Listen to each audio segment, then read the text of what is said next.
Assalamualaikum warahmatullahi wabarakatuh. Salam sejahtera, Shalom, Om Swastiastu, Namo Buddhaya, salam kebajikan. Selamat siang, Konnichiwa. Kami, tim Maru-Maru Nihong, juga mengucapkan selamat Hari Guru Nasional. Senang dapat berjumpa lagi dengan sahabat Maru-Maru Nihong. Semoga kita dalam keadaan sehat selalu dan tetap jaga protokol kesehatan. Pertama-tama izinkan kami memperkenalkan diri sebagai pembawa acara hari ini dengan saya Rizka Aini dari Bekasi dan berikut partner saya Greti Wongkaren dari MGMP Bahasa Jepang Papua. Kami senang sekali berjumpa dengan sahabat Maru-Maru Nihong pada kesempatan acara hari ini, yaitu seri studi Jepang seminar daring masyarakat Jepang kontemporer yang sangat menarik sekali dengan tema peran tenaga ahli asing bagi pendidikan dan modernisasi Jepang. Kegiatan ini terselenggara atas kolaborasi 4 MGMP, yaitu MGMP Bahasa Jepang Papua, MGMP Bahasa Jepang Sulawesi Utara, MGMP Bahasa Jepang Bali, dan MGMP Bahasa Jepang Jambi, serta didukung oleh MGMP Bahasa Jepang Nusa Tenggara Barat, Yayasan Pendidikan Mutiara Baru Bekasi, Cibos Online Store, Gakushudo, Kasain Blank, dan tim kerja Maru-Maru Nihong. Sahabat Maru-Maru Nihong, acara berikutnya adalah pembacaan tata tertib kegiatan. Silakan Ibu Greti. Baik, tata tertib peserta seminar daring masyarakat Jepang kontemporer. Pertama, ketika acara sudah dimulai, panitia akan mematikan audio seluruh peserta. 2, peserta diharapkan mencantumkan nama sebenarnya pada tulisan nama di Zoom dan di daftar hadir. 3, pada saat foto bersama, peserta dimohon untuk menyalakan kamera Zoom. 4, bagi peserta yang ingin menggunakan virtual background, silakan download link di ruang chat Zoom. 5, peserta tidak diperkenankan untuk raise hand. Pertanyaan silakan diajukan lewat ruang chat yang akan dibuka menjelang sesi tanya jawab. 6, peserta dimohon tidak mencoret di share screen. 7, hanya pertanyaan yang berkaitan dengan tema seminar yang akan ditanggapi oleh pemateri. 8, sertifikat hanya diberikan kepada peserta yang memerlukan.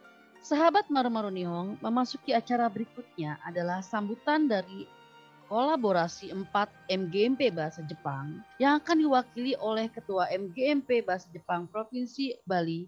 Kepada Ibu Alit dipersilakan. Terima kasih Rizka Sensei dan Greti Sensei. Wassalamualaikum warahmatullahi wabarakatuh. Waalaikumsalam. Om Swastiastu, Shalom, Namo Buddhaya, sejahtera dan salam harmoni bagi kita semua.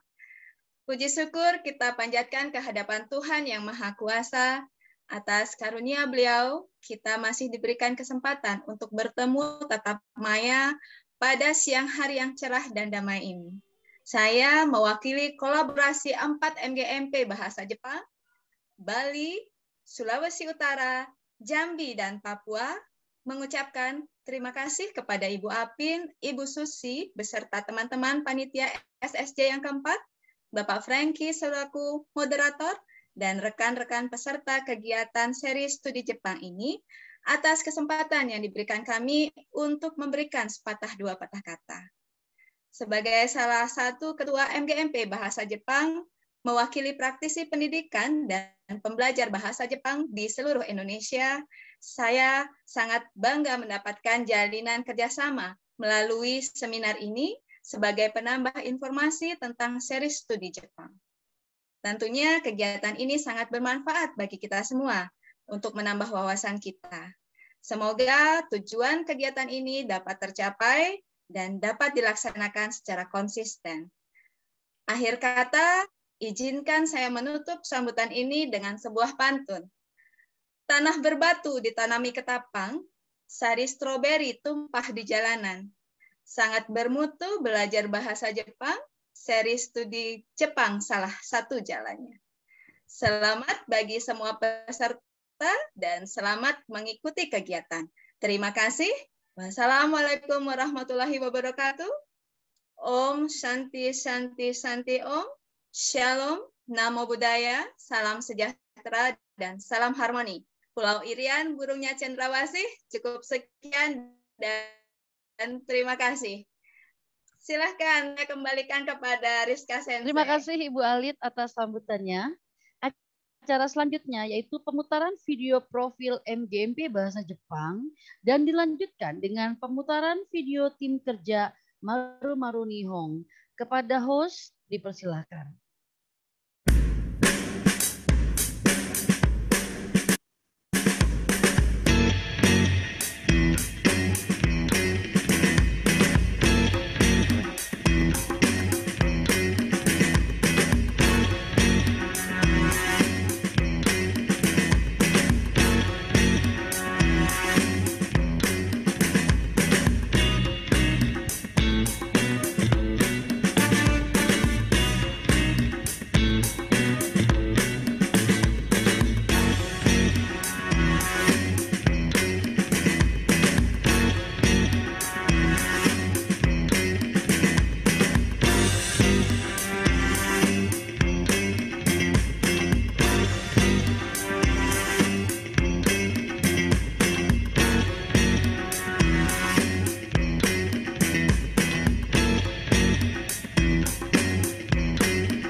acara berikutnya apa ya Bu Greti?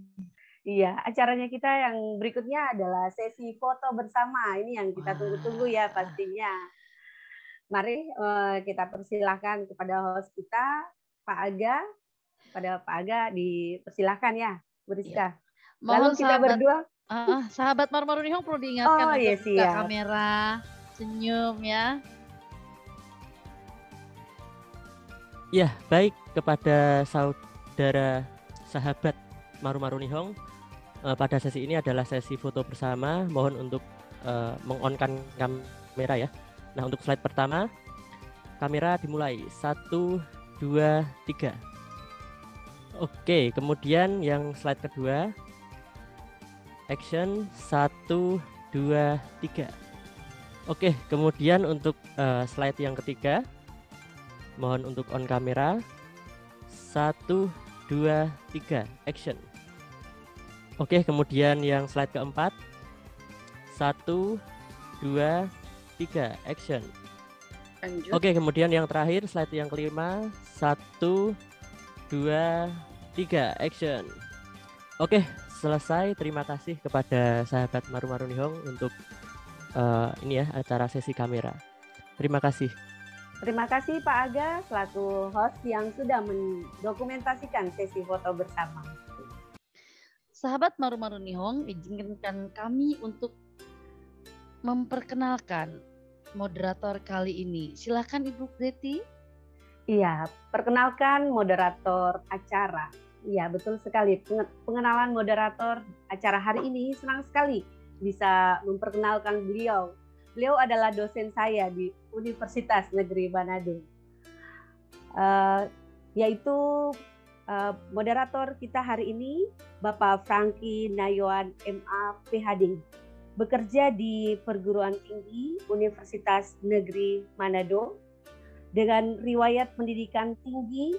Pada tahun 1987 mengambil program pendidikan sarjana di Perguruan Tinggi IKIP Negeri Manado dengan jurusan pendidikan bahasa Jepang. Pada tahun lulus 2002, program pendidikan magister Perguruan Tinggi Tokyo University of Foreign Study pada jurusan bahasa dan budaya Jepang dengan program studi linguistik bahasa Jepang.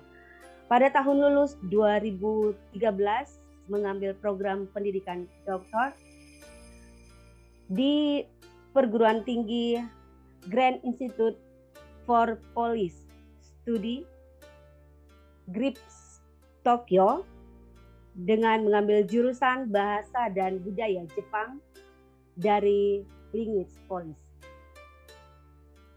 Baik, kami langsung serahkan saja acara ini kepada Bapak Moderator. Silakan Bapak Franky Sensei. Terima kasih kepada rekan-rekan guru-guru bahasa Jepang, para dosen, para pemerhati di seluruh tanah air maupun di mana saja berada. Kita bertemu lagi kali ini dalam satu kegiatan seminar daring sehubungan dengan seri tentang masyarakat Jepang kontemporer. Senang sekali bisa bertemu, tadi saling menyapa, ternyata semua bukanlah orang-orang baru, sudah pernah mungkin ketemu di pasar, ya, mungkin pernah ketemu di mana, kita ketemu lagi pada kesempatan kali ini yang berbahagia, karena kita semua juga berhari ulang tahun. Banyak selamat Hari Guru Nasional Indonesia. Kali ini kita belajar dari Jepang. Kenapa ya kok Jepang bisa maju seperti ini? Apa rahasianya? Nah, ini akan dibongkar oleh pemateri, pembicara utama kali ini yang kita undang secara khusus, yang memang spesialisnya, ya, tenaga ahli untuk bidang Nihon Jijo mungkin ya, bagi yang sedang belajar tentang masyarakat Jepang, sosiologi Jepang. Nah, ini akarnya sudah ada. Saya perkenalkan sedikit. beliau bernama Susi Ong. Semua kita sudah kenal dari serial sampai yang hari ini. Pengajar pada program studi kajian wilayah Jepang, Sekolah Kajian Strategik dan Global, Universitas Indonesia. Beliau pengampu mata kuliah kajian sejarah Jepang dan kajian masyarakat Jepang kontemporer. Ya, kita kenal di tempat lain mungkin disebut Nihon Jijo. Sarjana bahasa Jepang dari Tokyo University of Foreign Studies. Ternyata kita satu alma mater ya, Susi. Ya, satu alma mater, hanya beda tahun. Beliau mendapat gelar magister dan doktor ilmu sosial dan dari Hitotsubashi University of Tokyo, Jepang, dan kemudian research assistant pada Faculty of Social Sciences, Hitotsubashi University. Beberapa mungkin yang perlu diketahui dari sekian banyak publikasi yang sudah dihasilkan, salah satunya adalah Seikatsu Kaizen. Ini sebuah reformasi pola hidup di Jepang. Dan Shakai Kaizo, ya memang sesuai dengan bidangnya, ini ahlinya, ya silakan dibaca baik-baik supaya kita kenal siapa itu Jepang. Saat ini Dr. Susi Ong terlibat dalam proyek penelitian di Nihon University of Tokyo mengenai aktivitas bisnis dan komunitas orang Jepang di Hindia Belanda di awal abad ke-20. Wah, memang ini dasar karena orang sejarah ya. Nah, suatu saat kalau kita ingin membuat sejarah, ayo kita undang beliau untuk minta bantu menyusun sejarah pendidikan bahasa Jepang di Indonesia atau di tempat MGMP ini masing-masing bisa. Nah, mari, saya kira saya tidak berlama-lama karena waktu, dan sebaiknya kita dengar langsung saja ya dari Bu Susi mengenai bagaimana orang Jepang kok bisa sukses dari sisi pendidikannya, apa rahasianya, dan apa yang boleh kita ambil. Nggak semua loh, nggak semua bisa kita ambil dari Jepang, tetapi pasti adalah sesuatu yang bisa kita ambil untuk diterapkan di Indonesia. Kita usahakan lebih maju dari Jepang, gitu kira-kira. Mari saya undang Ibu Susi untuk membawakan materi. Silakan. Ya. Baik, terima kasih. Suara saya terdengar jelas ya? Jelas, sangat jelas. Oh, terima kasih. Ini sebetulnya ada sedikit masalah ya. Komputer saya ini audionya bermasalah ya. Jadi saya berbicara di depan komputer, tapi suara saya itu lewat HP ya. Moga-moga tidak ada masalah. Oh ya, syukur. Ini teknologi luar biasa ya. Baik, terima kasih Pak Franky, dan terima kasih juga teman-teman, rekan-rekan ya, adik-adik mahasiswa, mungkin ada adik-adik siswa SMA ya yang sudah bersedia hadir dalam acara kita hari ini. Sebelum saya memulai, saya sedikit sharing ya. Tadi diperkenalkan oleh Pak Franky, saya sedang tema penelitian saya sekarang ini kebetulan diajak ya oleh kenalan ya dari Nihon University. Jadi yang penting bukan itu, yang penting adalah mereka mengajak saya meneliti tentang kehidupan ini ya masyarakat komunitas orang Jepang ya di Hindia Belanda di awal abad 20. Jadi ini menjadi kesempatan bagi saya untuk baca-baca surat kabar ya, koran, surat kabar yang terbit di tahun 1910-an. Ada yang sebelum 1910 juga ada ya. Ini terdokumentasi dengan baik ya. Jadi surat kabar itu mereka scan ya, kemudian ketik ulang. Kalau cuma scan kan mungkin hurufnya sudah buram gitu ya. Dan juga diketik ulang, kemudian diupload ke internet ya, ke websitenya universitas, persisnya di Universitas Kobe ya. Nah, saya itu sempat download dan baca-baca, dan saya kagetnya bukan main. Jadi di sekitar tahun 1910, itu berarti 111 tahun yang lalu ya, itu isi artikelnya adalah mengkritik ya pedagang Jepang. Katanya pedagang Jepang itu jualan di Hindia Belanda ya, dikasih sampel barangnya seperti apa, sampelnya bagus, tapi begitu dapat pesanan order ya, begitu dikirim barangnya jelek, kualitasnya jelek ya. Begitu delivery ya, janji misalnya ya, kirim barangnya kapan gitu, itu tidak ditepati. Wah, jadi semua yang jelek-jelek itu ya tidak bisa dipercaya, tidak menepati janji, bohong gitu ya, kasih sampelnya bagus, barangnya jelek gitu. Itu semuanya dipaparkan ya. Tapi bukan untuk mengkritik orang Jepang ya, tapi untuk mengingatkan. Jangan begitu. Kalau begitu terus kita tidak akan bisa survive ya, tidak bisa bersaing ya, dengan para pedagang dari Eropa. Ya, Ini saya sendiri aja kaget, mungkin Anda semua juga pasti nggak percaya gitu. Masa gitu sih, orang kan Jepang kan terkenal, kualitas barang Jepang itu bagus gitu ya. Kualitasnya bagus, orang Jepang itu sangat menepati janji gitu ya, dan sebagainya. Itu adalah hasil dari proses kerja dalam waktu yang panjang. Ya, jadi intinya awalnya tuh harus menyadari dulu bahwa kita ada kekurangan pada kita gitu ya, dan kita harus perbaiki, kita harus berubah, dan setelah itu berusaha. Ya, ini suatu temuan baru ya bagi saya, bukan hasil penelitian ya, saya baca dan kaget banget. Jadi sekedar saya ingin sharing ya dengan Anda ya. Baik, tema hari ini ya, mungkin teman-teman yang dari sastra Jepang mungkin ada yang sudah pernah mendengar, mungkin juga belum ya, istilah Oyatoi Gaikokujin. Ya, mungkin teman-teman mungkin yang dari sastra Jepang mungkin pernah mendengar. Saya juga dulu pernah mendengar, tapi itu tidak menjadi topik perhatian saya. Penelitian saya juga tidak menjadi fokus perhatian saya. Saya pikir, oh ya, adalah orang Jepang yang, maaf, orang asing ya, orang Eropa, orang Amerika yang dipekerjakan di Jepang, dosen-dosen di universitas di Jepang waktu itu banyak orang asing. Oh ya gitu aja ya. Saya baru ngehnya bahwa ini sangat penting ya, itu pada waktu acara kita yang lalu ya, BSBJ. Ya, waktu kita membahas tentang undokai ya. Dan harus membahas undokai, jadi saya berusaha mencari data, informasi ya. Ternyata orang yang mengajarkan tentang olahraga di sekolah itu adalah orang Inggris, dan dia yang mempopulerkan sehingga sekarang acara ritual itu ya, acara itu disebut undokai ya, diberi nama undokai dan menjadi ritual yang rutin ya, setiap tahun harus dilaksanakan ya. Coba tanya ke siswa SD, SMP, SMA di Jepang, pasti ada setiap tahun tuh pasti ada undokai ya. Dan itu memang juga dicantumkan dalam undang-undang ya, undang-undang pendidikan ya, bahwa sekolah itu berkewajiban menyelenggarakan acara gitu, undokai gitu ya. Jadi sampai segitunya orang Jepang, dan ini orang Inggris ini nanti akan saya singgung secara sekilas ya. Dia disebut Bapak Olahraga Modern Jepang.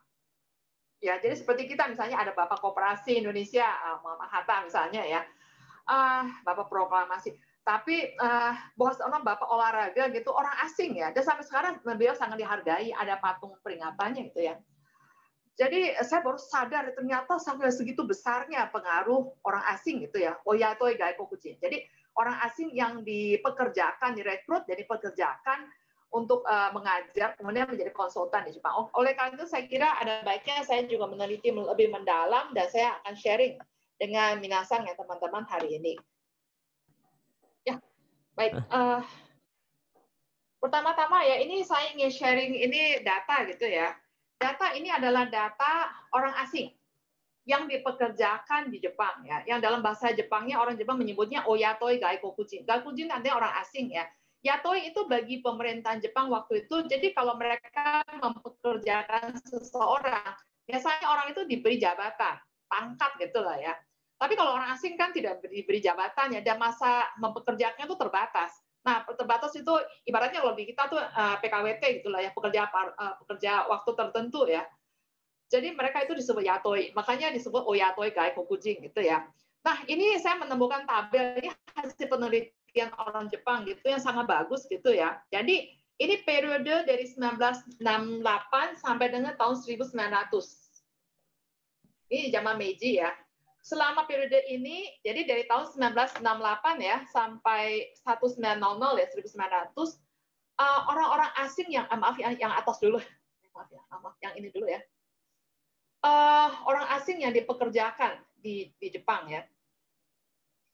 Ini dajokan. Jadi sebelum kabinet dibentuk ya itu masih istilahnya dajokan. Ya kira-kira kita anggap aja kabinet gitu, pemimpin tertinggi ya.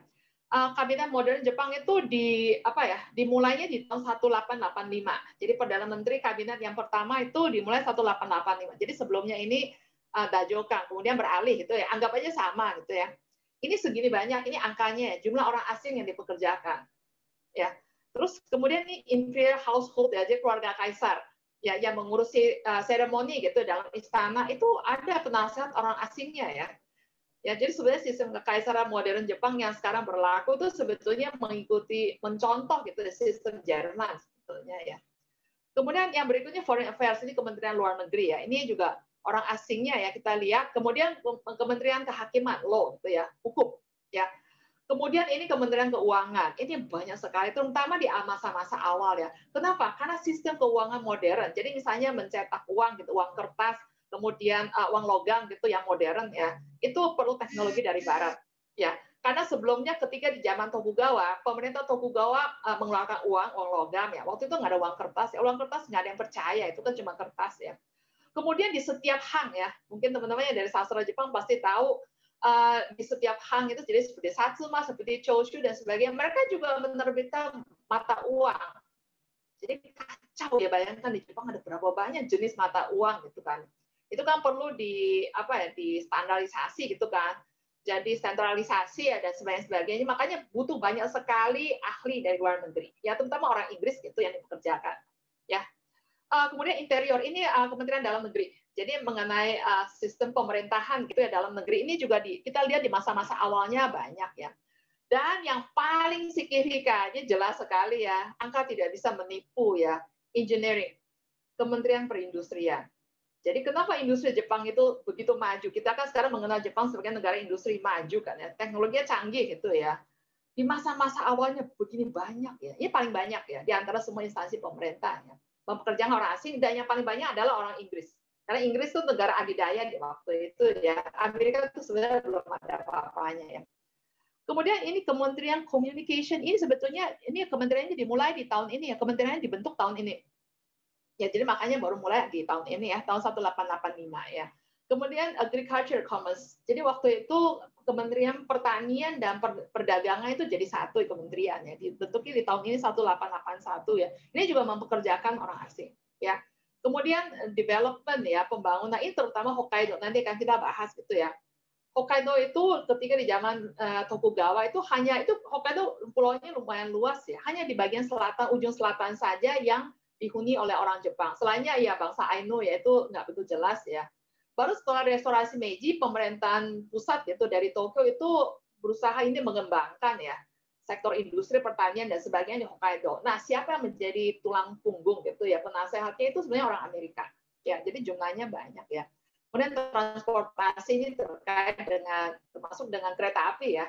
Di zaman Meiji, awal Meiji itu semua kepala stasiun di Jepang itu orang Inggris. Kenapa orang Inggris? Karena orang Inggris adalah orang-orang yang sudah terbiasa tepat waktu ya. Orang Jepang dulu nggak ngerti namanya tepat waktu.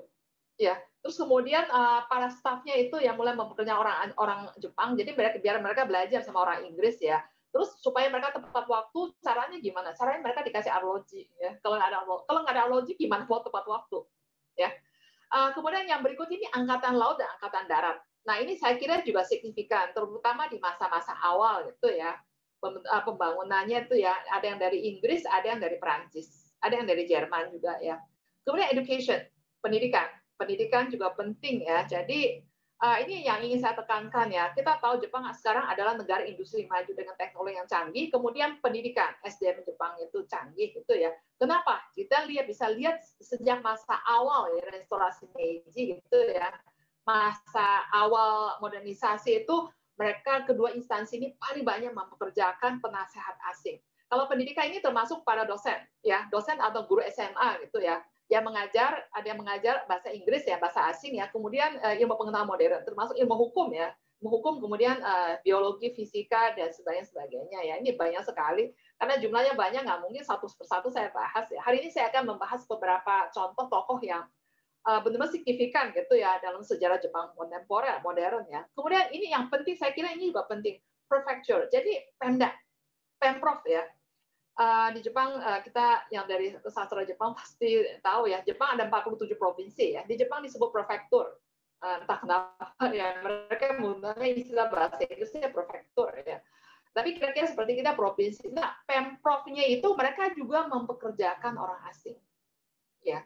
Dengan dana dari APBD gitu ya, dari pengeluaran dari akas daerah gitu, Pemda gitu ya, untuk membangun memajukan daerahnya. Ya. Ini terus ya kita lihat cukup signifikan ya sampai dengan akhir abad ke-19 ya. Kemudian yang berikutnya ini asal ya, daerah negara asal ya. Yang paling banyak tadi sudah saya sampaikan Great Britain, Inggris paling banyak. Paling signifikan negara adidaya. Yang berikutnya Prancis ya. Prancis waktu itu juga di awal Meiji ya, di tahun-tahun ini Prancis masih di bawah pemerintahan ini ya. Napoleon ketiga ya, Kaisar Napoleon ketiga. Ya. Prancis itu negara industri maju setelah revolusi Prancis ya. Dan kemudian yang berikutnya Jerman. Ini terutama hukum ya, para ahli hukum ya, dan kedokteran. Itu yang mereka dipekerjakan di Jepang ya. Yang berikutnya Amerika. Amerika itu terutama Hokkaido itu banyak sekali ya pembangunan di Hokkaido. Jadi industri nanti yang kita bahas pertanian, peternakan, kehutanan, kemudian tambang ya, tambang batu bara ya. Kemudian pembangunan infrastruktur jalan itu banyak ditangani oleh para ahli dari Amerika. Tenaga kerja dari Jepang ya. Tapi para ahlinya gitu ya, itu adalah orang Amerika. Nah, orang Amerika itu siapa ya? Amerika itu sedikit mungkin teman-teman ada yang tahu ya. Amerika itu sebetulnya ketika merdeka itu hanya 13 negara bagian di sebelah pantai timur. Setelah itu mereka ekspansi ke bagian tengah, dan sekitar zaman menjelang restorasi Meiji, sekitar restorasi Meiji gitu ya, mereka tuh mulai ekspansi ke sebelah, semakin ke barat ya, terakhir sampai ke California. Jadi dalam proses ekspansi itu sebetulnya yang dilakukan adalah membuka lahan ya, pertanian. Ya.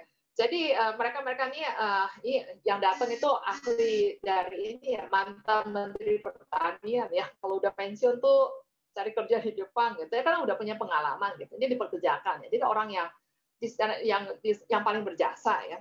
Nah, yang selanjutnya yang lain tidak begitu signifikan. Orang Cina ada, kemudian Manila waktu itu mungkin istilah Filipina belum ada ya. Jadi orang yang dari Manila gitu ya. Kemudian Italia juga ada, Austria dan seterusnya, tapi jumlahnya tidak signifikan. Ya. Ini ya, sudah saya stop share screen. Jadi kita masuk ke materi saya hari ini. Jadi tema besar kita hari ini adalah peran tenaga ahli asing bagi pendidikan dan modernisasi Jepang. Orangnya, tokohnya begitu banyak ya, jadi saya tidak mungkin ratusan orang gitu ya, ribuan orang ya. Jadi saya tidak mungkin bahas satu persatu. Hari ini saya hanya ingin memperkenalkan orang-orang yang tokoh-tokoh yang sangat signifikan yang namanya dicatat dalam sejarah Jepang modern ya, atau dicatat dalam sejarah modernisasi Jepang. Bahwa kalau tanpa mereka, jasa mereka, modernisasi Jepang tidak akan menjadi seperti sukses ya, seperti yang kita ketahui ya. Nah, tenaga ahli di sini yang maksudnya ahli adalah ahli yang menguasai ilmu pengetahuan dan teknologi modern. Ya, asing di sini warga negara macam-macam seperti yang tadi kita lihat di tabel ya. Tapi terutama yang signifikan itu Inggris, Prancis, Jerman dan Amerika, Big Four gitulah ya, paling banyak ya. Nah, sejak kapan orang asing datang ke Jepang? Ini saya kira saya juga perlu memberi catatan ya. Umumnya kan kita tahunya restorasi Meiji ya. Restorasi Meiji itu 1868 ya. Tapi sebetulnya sebelum itu Jepang sudah membuka diri. Ini yang seringkalinya kita lupakan ya. Jadi di tahun 1858 pemerintahan Tokugawa, masih Tokugawa ya, menandatangani perjanjian perdagangan dengan 5 negara asing ya. Amerika, Inggris, Prancis, Rusia, dan Belanda. Dan setelah itu para pedagang asing ya diizin dari 5 negara tersebut diizinkan untuk berdagang dan menetap di 5 kota ya, Yokohama waktu itu namanya Kanagawa ya, Yokohama, Nagasaki, Edo sekarang jadi Tokyo ya, Kobe, Hyogo waktu itu namanya Hyogo sekarang jadi Kobe ya, kota pelabuhan ya. Karena ya nggak mungkin lah orang dari Eropa datang dagang gitu pagi datang malamnya pulang kan nggak mungkin kan, jadi pasti menetap ya. Nah, ini orang-orang asing yang datang itu bukan hanya pedagang, selain pedagang misionaris juga datang ya dari Eropa dan Amerika. Ya, pedagang dan misionaris, tetapi karena pemerintahan Jepang waktu itu secara resmi masih melarang kegiatan misionaris yang menyebarluaskan ajaran agama Kristen ya. Jadi mereka ya kamuflase ya, nggak bisa mengklaim oh saya ini misionaris, nggak bisa diusir ya. Jadi mereka secara resmi itu profesinya guru ya, dan mereka sangat dihormati ya karena mereka dianggap orang asing yang menguasai teknologi modern, punya ilmu gitu lah, orang yang punya ilmu ya. Jadi banyak orang ingin belajar pada mereka. Jadi di Pemda, jadi sebelum restorasi Meiji gitu ya, di berbagai daerah Hang gitu ya, Pemda mereka juga ada beberapa yang mengambil inisiatif mendirikan sekolah gitu lah, namanya Yogako Sekolah Barat gitulah ya, mengundang orang-orang asing gitu untuk jadi guru untuk mendidik putra-putri daerah ya, nggak ada putri ya, putra-putra daerah gitu ya. Itu juga ada pemerintah pusat, tentu pihak Tokugawa juga ada ya. Nah, ini contohnya, ini saya ada satu contoh gitu ya, Guido Verbeek ya. Sebetulnya dia orang Belanda, tapi waktu itu orang Eropa yang pindah ke Amerika kemudian menjadi warga negara Amerika itu biasa. Ya, Guido Verbeek ini sebenarnya dari orang Belanda, tapi dia pergi ke Amerika, kemudian dikirim ke Jepang oleh Persekutuan Misionaris Amerika. Jadi tujuannya sebenarnya menyebarkan pendeta gitu ya, menyebarkan agama Kristen gitu di Jepang. Tapi kan awalnya nggak boleh kan, jadi ya jadi guru gitu ya, merangkap guru di Nagasaki. Dan orang ini yang Guido dia juga merupakan penasehat pemerintah Meiji dan dialah yang mengusulkan pengiriman misi Wakura. Misi Wakura saya kira kalau dari teman-teman dari sastra Jepang pasti tahu ya. Jadi di awal Meiji separuh dari petinggi Jepang gitu pemerintah. Jadi pemerintah itu separuhnya itu pergi ke luar negeri selama 1,5 tahun, 18 bulan gitu ya, keliling Eropa dan Amerika. Ibaratnya kalau di sekarang istilah kita sekarang tuh studi banding ya. Karena kan naik kapal kan, jadi ya perjalanannya jauh. Dan selama 1,5 tahun ini 18 bulan ini setiap hari ketemu dengan siapa, apa yang dibicarakan tuh semuanya dicatat ya, dicatat kemudian diterbitkan dan itu menjadi semacam pegangan bagi kebijakan ya pemerintah Meiji. Makanya ini misi Imakura sebenarnya sangat signifikan dan yang memberikan masukannya itu adalah orang Belanda ini ya Guido Verbeek ya. Nah kemudian ini ada satu foto ya, foto ini misterius ya. Sepertinya sih bukan rekayasa. Kalau zaman sekarang kan pasti kita ini hasil Photoshop gitu ya. Ini fotonya sudah dipublikasikan sebelum ada Photoshop. Jadi kemungkinan bukan rekayasa gitu ya. Ini Guido ya di tengah dengan putrinya ya. Dan ini jelas orang Jepang gitu. Kemungkinannya samurai ya, kelas samurai karena mereka pakai pedang gitu, katana gitu ya. Ini tempat fotonya di mana sebenarnya juga tidak jelas ya karena tidak ada keterangan ya. Ada yang memperkirakan kemungkinan ada sekolah di Saga ya di Kyushu ya. Di situ jadi dia mungkin mengajar bahasa Inggris dan sebagainya. Banyak anak-anak samurai itu ya kepengen gitu belajar ya, tuh datang belajar pada dia dan kemudian nih ada kesempatan mereka maaf share screen-nya nggak ada ya. Oh maaf. Maaf.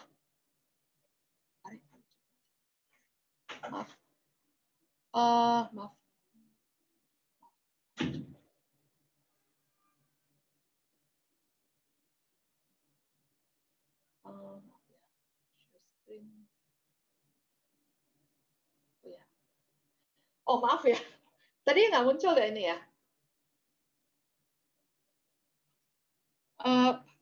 Gimana? Sudah. Sekarang sudah muncul. Sudah ya.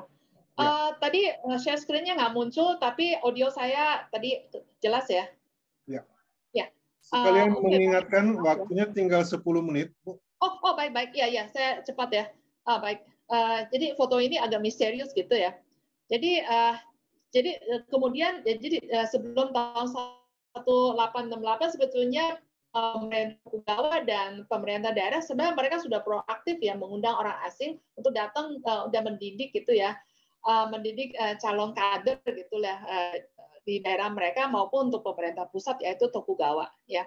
Kemudian setelah restorasi Meiji ini peralihan pemerintahan gitu ya, pemerintah pusat mendatangkan tenaga ahli ya asing ini secara policy gitu, ini kebijakan negara gitu ya, terutama dari Inggris, Prancis, Jerman dan Amerika untuk membantu modernisasi sistem pemerintahan, kemudian mendidik SDM dan mengakselerasi industrialisasi. Mereka ini disebut Oyatoi Gaikokujin ya. Mereka ini juga saya kira penting ya, mendapat gaji yang sangat tinggi, terutama mereka yang dipekerjakan di Kementerian Industri. Misalnya William Walter Cargill, ini orang Inggris ya, dia penasehat teknis di Direktorat Perkereta-apian gitu ya. Gajinya lebih tinggi dari Perdana Menteri Jepang ya. Dan kemudian pada tahun-tahun, jadi ada tahun-tahun di mana Oyatoi Gaikokujin itu banyak sekali ya. Jumlah mereka, jadi mereka harus diberi gaji kan. Total gaji mereka tuh mencapai sekitar sepertiga dari anggaran belanja negara Jepang. Jadi sampai segitunya ya, mereka tuh dianggap penting ya. Jadi kemudian data statistik yang tadi sudah saya tunjukkan ya, jumlah Oyatoi Gaikokujin itu paling banyak di Kementerian Perindustrian dan Kementerian Pendidikan. Jadi sebetulnya tidak heran ya kalau kemajuan industri Jepang itu sangat signifikan ya. Kemudian keberhasilan pembangunan SDM-nya itu juga sangat signifikan, ini nggak heran ya.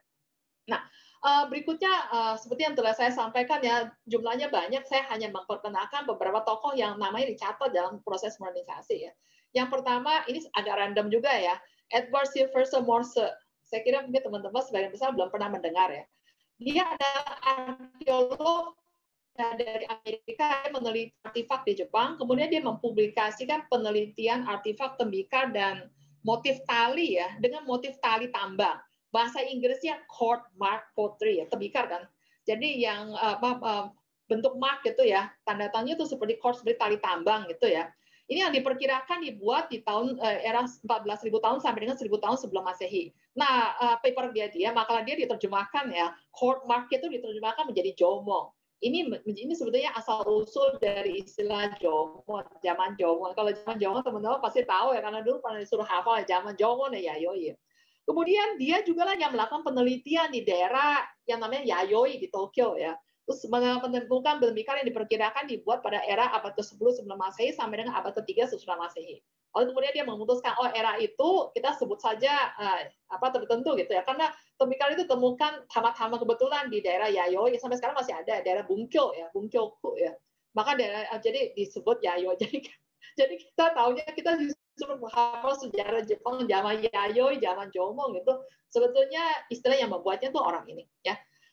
Cepat saja ya. Berikutnya ada Horace Capron ya. Ini mantan Menteri Pertanian Amerika. Amerika sudah jadi Menteri Pertanian, jadi membuka lahan gitu ya, tugas membuka lahan gitu ya. Setelah pensiun, terus dia diminta untuk menjadi penasehat untuk pembangunan Pulau Hokkaido, termasuk pembangunan jalan, infrastruktur, sektor pertambangan, industri bir. Makanya bir Hokkaido di Jepang sekarang terkenal ya. Kemudian pertanian, perikanan ya, peternakan, ya, terkenal dengan susu ya, produk susu dan sebagainya ya. Ini pentolannya dia. Kebetulan ini ada satu juga yang saya ingin saya share ya.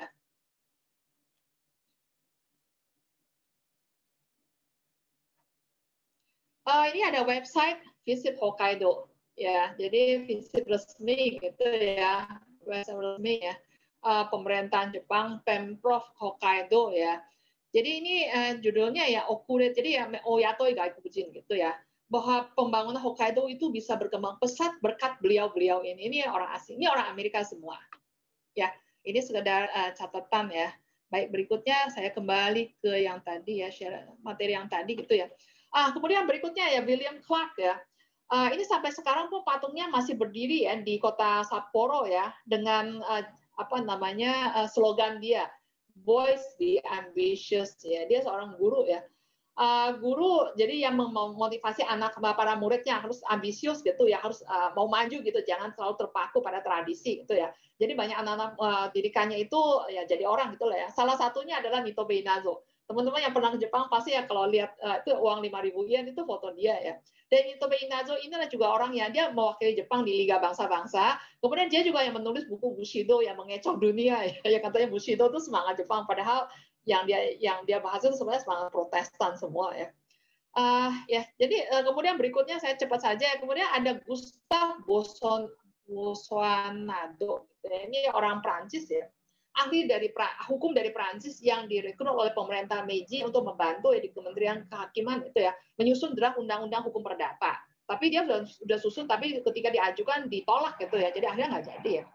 Nah, selain menjadi penasehat, dia juga mengajar ilmu hukum ya di berbagai universitas di Tokyo, dan yang signifikan adalah 3 orang di antara mahasiswanya itu, muridnya itu ya, kemudian menjadi pendiri universitas. Jadi ada 3 universitas ya, Universitas Meiji di Tokyo yang lumayan terkenal, kemudian Universitas Hosei ya, dua-duanya di Tokyo, kemudian Universitas Kansai di Osaka. Ini pendirinya adalah murid ya dari si Pak ini ya, Boissonade ini ya. Kemudian berikutnya Carl Friedrich Hermann Rosler, terlalu panjang, biasanya disebut Hermann Rosler aja. Dia ahli hukum dari Jerman ya. Dia yang membuat draft konstitusi Meiji. Draftnya tidak ditolak ya, cuma direvisi sedikit ya, kemudian disahkan sebagai konstitusi.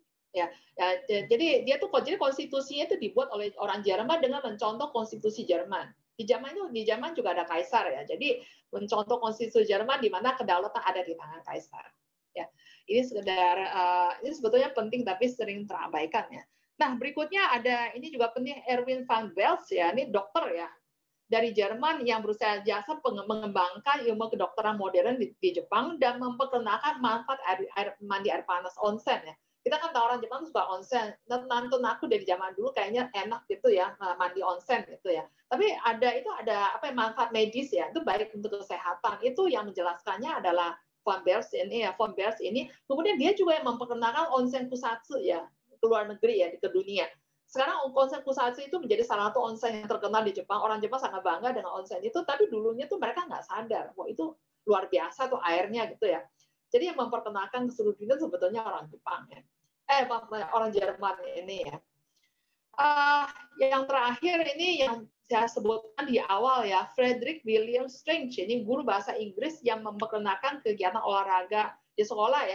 Dan ini selalu dibiasakan itu kemudian di kemudian hari itu menjadi cikal bakal dari undokai yang sekarang menjadi ritual rutin di semua sekolah SD, SMP, SMA di Jepang ya.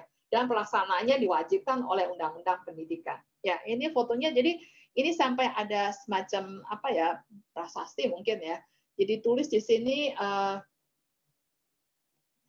ini ya William Frederick Strange gitu ya, lahir di Inggris, di Devonshire gitu ya, dan seterusnya dan kemudian dia dijuluki sebagai Nihon no Kindai Sports no Chichi ya, bapak olahraga modern Jepang ya.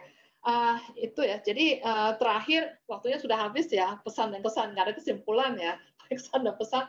Kemajuan Jepang dicapai itu adalah melalui suatu proses belajar yang panjang itu ya, dari bangsa-bangsa lain yang telah maju ya. Jadi jika ingin kita belajar, ingin maju seperti Jepang, kita kan studi Jepang kan, maka sebenarnya kita juga tidak boleh gengsi atau enggan untuk belajar dari bangsa-bangsa lain yang sudah maju. Baik, sekian saja ya pemaparan dari saya. Mohon maaf ya tadi ada gangguan teknis ya. Ini materinya sudah saya kirimkan ke panitia ya. Jadi nanti bisa minta ke panitia. Sekian saja, terima kasih. Ya, demikianlah pemaparan dari Susi Sensei ya, dengan materi yang sangat padat tetapi dijelaskan begitu menarik ya. Memang ini membuat kita jadi penasaran ya. Karena yang diperkenalkan ini baru permukaannya. Ya. Nah, mungkin ke depan kita bisa dengan subtema yang masih dari sini dikembangkan untuk digali lagi lebih dalam kenapa ya kok orang Jepang. Sekarang kita baru tahu ya. Baru tahu bahwa ternyata orang Jepang itu dulu bangkit dari keterpurukannya, benar-benar belajar dari orang lain. Dan benar-benar dia mau mengeluarkan uang untuk, saya kira hanya 1-2 orang, ternyata kaget juga saya, Susi Sensei, segitu banyak dan di semua bidang gitu, di semua bidang yang dirasa perlu untuk mendapatkan bantuan gitu ya. Nah, saya sendiri ada sekian banyak pertanyaan, tapi karena saya sebagai moderator, saya mendahulukan dulu teman-teman yang ingin bertanya. Nanti minta izin dari panitia untuk tambah waktu ya. Mumpung ini soalnya karena ada waktu untuk belajar dari Jepang, diberi kesempatan dulu kepada teman-teman yang mau bertanya, silakan.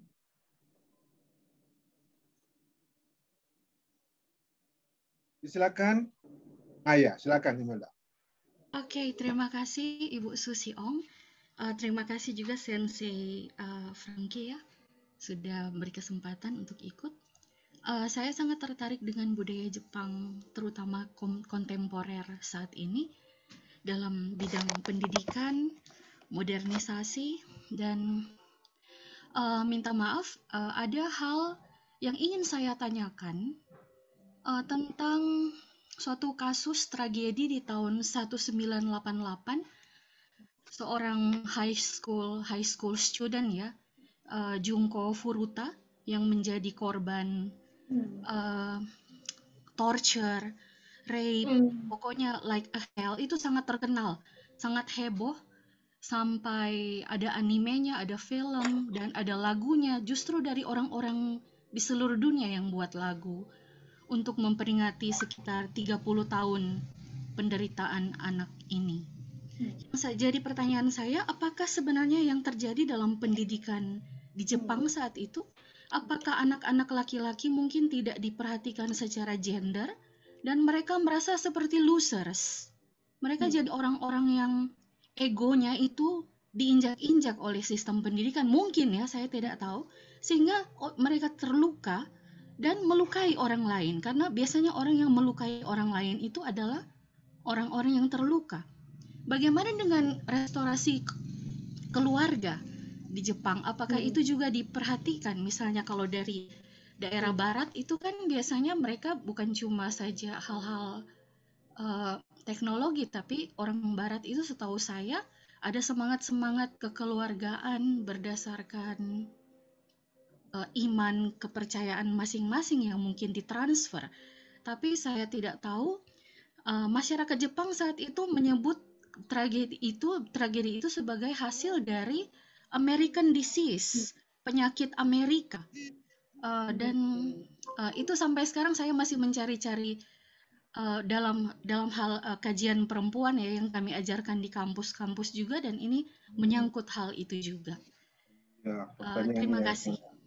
Pertanyaan yang sangat menarik, dan saya pikir karena tadi sudah dijelaskan panjang lebar, langsung saja Susi Sensei untuk menjawab. Ya. Baik, terima kasih Bu Imelda. Pertanyaan Anda itu sebetulnya tidak masuk ya dalam tema yang saya bahas hari ini, tapi saya akan coba untuk menjawab ya. Setiap zaman itu ada tantangannya ya. Jadi tantangan yang dihadapi oleh orang Jepang, bangsa Jepang di tahun katakanlah 100 tahun yang lalu, 150 tahun yang lalu, 100 tahun yang lalu, atau 70-an tahun yang lalu ketika Jepang kalah perang ya, dengan sekarang itu pasti berbeda. Nah, ini kejadiannya di akhir tahun 1980-an ya. 1980-an itu adalah zaman seperti apa? Itu yang saya kira kita perlu tahu dulu ya. Setelah Jepang kalah perang ya, kemudian ada rekonstruksi gitu ya. Faktornya banyak sekali kalau diceritakan panjang lebar. Intinya setelah tahun 1960-an Jepang menjadi negara yang makmur, yang kemakmurannya merata. Kemudian kesempatan untuk bersekolah, yang mendapatkan pendidikan dan bekerja di sektor formal itu jauh lebih merata, kesempatan kerja di sektor formal jauh lebih banyak. Gitu ya. Tapi di samping itu di dunia pendidikan, jadi gini ya, urbanisasi ya, ini saya kira kata kuncinya urbanisasi gitu ya. Karena sektor industri dan perdagangannya berkembang, dan itu menciptakan lapangan kerja itu hanya di kota besar kan, sehingga terjadi urbanisasi besar-besaran. Kalau sudah terjadi urbanisasi ya, saya kira ini sebenarnya fenomena di mana-mana ya. Ikatan silaturahmi keluarga ya, kekeluargaan itu putus.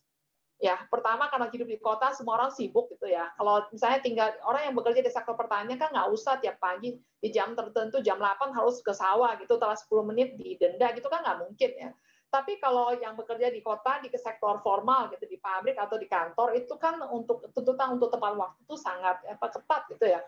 Jadi artinya begitu, intinya adalah setelah bekerja di kota itu tinggal di kota ya, ikatan kekeluarganya menjadi renggang. Yang muncul itu adalah keluarga yang namanya keluarga ratih gitu ya, hanya suami istri dengan anak, atau bahkan hanya suami istri saja, atau hanya satu orang saja, itu juga semakin banyak ya. Jadi hubungan, jadi saling peduli, rasa saling pedulinya itu menjadi renggang. Saya kira kita tidak perlu hanya melihat Jepang, saya kira di Indonesia juga banyak ya, di daerah urban gitu ya, itu banyak terjadi. Kemudian satu lagi sebetulnya masalah di dunia pendidikan ya, yang namanya ada istilah diploma disease ya, sebenarnya kita juga ada ya, penyakit ijazah. Jadi orang tuh berlomba-lomba mengejar ijazah gitu ya, ijazah pendidikan tinggi kalau sudah SMA, mau S1, S2, S1, S2, S3 dan seterusnya ya. Dan kemudian terjadi persaingan. Nah, dalam persaingan itu bikin orang stres ya. Nah, mereka yang kalah bersaing dan biasanya pasti akan stres dan mencari pelampiasan. Nah, pelampiasan itu dilakukan dalam bentuk bully gitu ya. Bully itu bahasa Inggrisnya perundungan gitu ya. Jadi beberapa orang ramai-ramai mengeroyok satu orang. Tujuannya pelampiasan. Kenapa mereka ingin mencari pelampiasan? Karena mereka stres. Stres karena apa? Yang namanya hidup di zaman modern, hidup di daerah urban gitu. Itu sebenarnya pemicu stresnya di situ. Ya. Ini kasusnya memang menghebohkan ya. Biasanya kalau media tuh biasanya suka menggoreng gitu ya. Sebetulnya kasus yang mirip-mirip gitu, yang sangat sadis, ya, kejam itu sebenarnya tentu tidak hanya terjadi di Jepang ya, di Amerika misalnya, di negara-negara Eropa misalnya itu sebenarnya juga terjadi. Ya, kasus pembunuhan Ijime itu saya kira di Indonesia juga Ijime banyak ya. Kalau nggak percaya bisa tanya ke orang tua murid gitu ya, di SD atau SMP atau SMA gitu ya.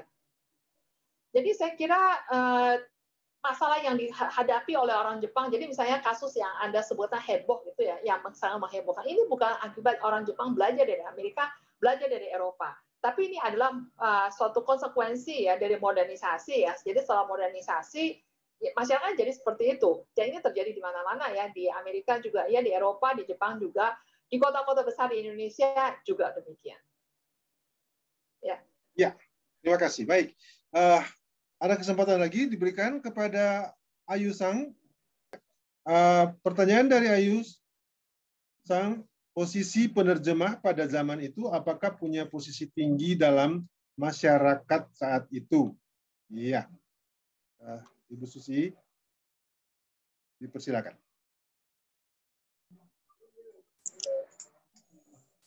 Halo. Ibu Susi, masih mute Ibu Susi. Pak Franky. Mic masih mic. Pak Franky. Ya, bagaimana? Izin Pak Franky. Ya. Oslan Pak. Oh ya, Pak Oslan, silakan Pak Oslan. Ya, makasih Pak Franky. Salam Maaf Pak Oslan, Ya, mohon maaf Pak ditahan Oslan. dulu yang Tadi adalah pertanyaannya dari Ibu apa namanya? Bu Ayu tentang Bu Ayu. penerjemahan. Pak Oslan Tahan mohon dulu. maaf ditulis saja pertanyaannya di chat room. Pak Franky lebih baik ditulis di chat room saja. Mohon maaf. Terima kasih. Rupanya ada peraturan panitia untuk menuliskan pertanyaan di chat room. Pak Oslan, minta maaf. Sambil kita mendengarkan penjelasan dari pemateri dari Susi mengenai pertanyaan dari Ayu Sang tentang penerjemah. Silakan Bu. Ya, di Jepang, jadi sebelum restorasi Meiji sebenarnya sudah ada sebagian orang Jepang yang dikirim oleh Tokugawa maupun oleh siapa namanya Satsuma dan Choshu dan Saga gitu ya untuk belajar ke Eropa. Jadi setelah restorasi Meiji sebenarnya di Jepang itu mereka sudah punya satu tim gitu ya yang bisa menguasai bahasa asing ya, terutama bahasa Inggris dan bahasa Jerman. Jadi mereka lah itu yang tugasnya itu menerjemahkan gitu ya dokumen ya atau hasil karya ilmiah gitu ya dari bahasa asing ya ke dalam bahasa Jepang. Di dalam universitas, setahu saya universitas itu kan tempat yang elit gitu ya, institusi yang elit ya untuk pendidikan, dan para mahasiswa itu wajib ya mengikuti kuliah tuh dalam bahasa asing, bahasa Jerman gitu ya. Itu yang saya tahu. Jadi si mahasiswanya itu ya sejak SMA gitulah ya itu dipaksa untuk belajar bahasa asing. Jadi orang Jepang yang kuliah di tahun 100 tahun yang lalu tuh semua menguasai bahasa Jerman. Terima kasih Sensei. Berarti mereka pada saat itu posisi para penerjemah itu bukan sebagai profesi, tapi sebagai istilahnya yang memberi bantuan kepada pihak-pihak asing maupun kepada pihak Jepang, maksudnya menjembatani saja begitu ya Sensei? Ya, biasanya mereka itu juga menguasai gitu ilmu tertentu. Jadi misalnya ada ahli ilmu kedokteran dari Jerman gitu datang gitu mengajarkan. Nah, yang belajar itu ya orang-orang Jepang yang juga aspirasinya gitu kepengen tuh belajar tentang kedokteran. Jadi bukan hanya masalah bahasa saja.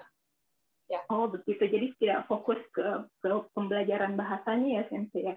Ya. Iya. Sensei terakhir mungkin pada saat itu kan Jepang meminta ahli asing dari luar negeri. Apakah metode yang mereka gunakan ini akhirnya mereka terapkan juga ketika mereka mengirimkan ahli-ahli mereka ke negara-negara lain setelah Jepang?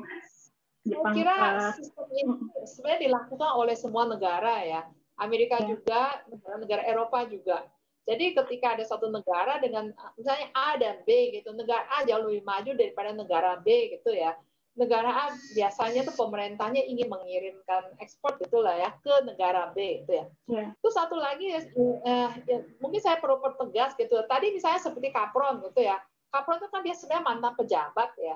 Sebagian besar dari Oyatoi Gakuin itu partikulir ya. Ya, jadi mereka tuh direkrut ya, mereka juga senang karena gajinya tinggi. Jadi sebetulnya ada juga yang sebetulnya agak ugal-ugalan gitu ya. Di negara sendiri sebenarnya nggak ada apa-apanya. Tapi begitu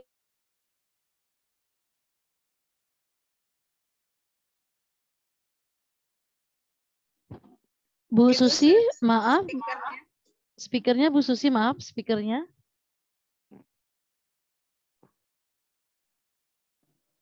Sudah Oke, jelas. Ya.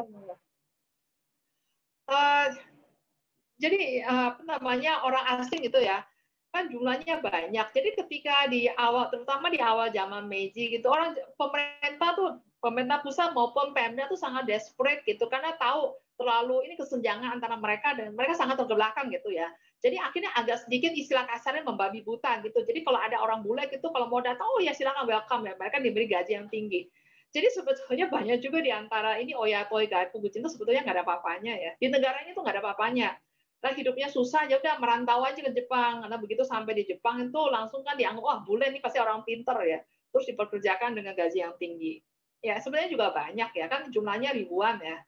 Yang saya perkenalkan hari ini hanya beberapa yang benar-benar apa istilahnya cream of the cream gitu, yang paling elit gitu, yang berkaliber internasional gitu lah ya.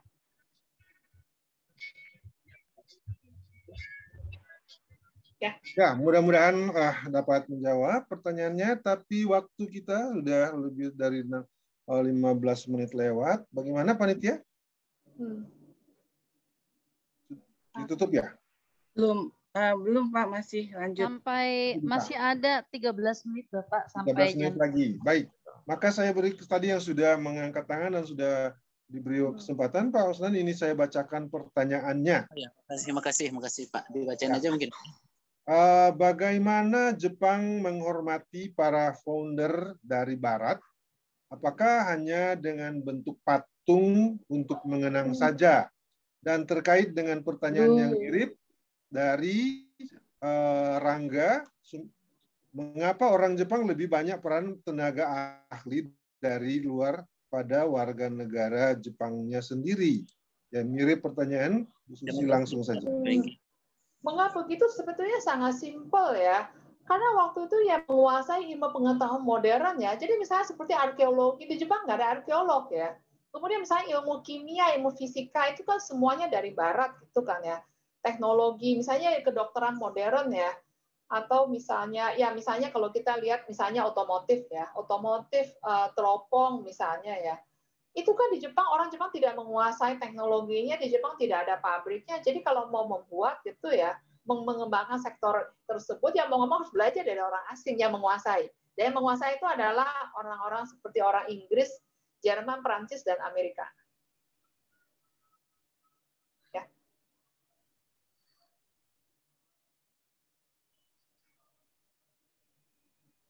Pak Franky, maaf. Pak Franky, ini di unmute dulu, Pak.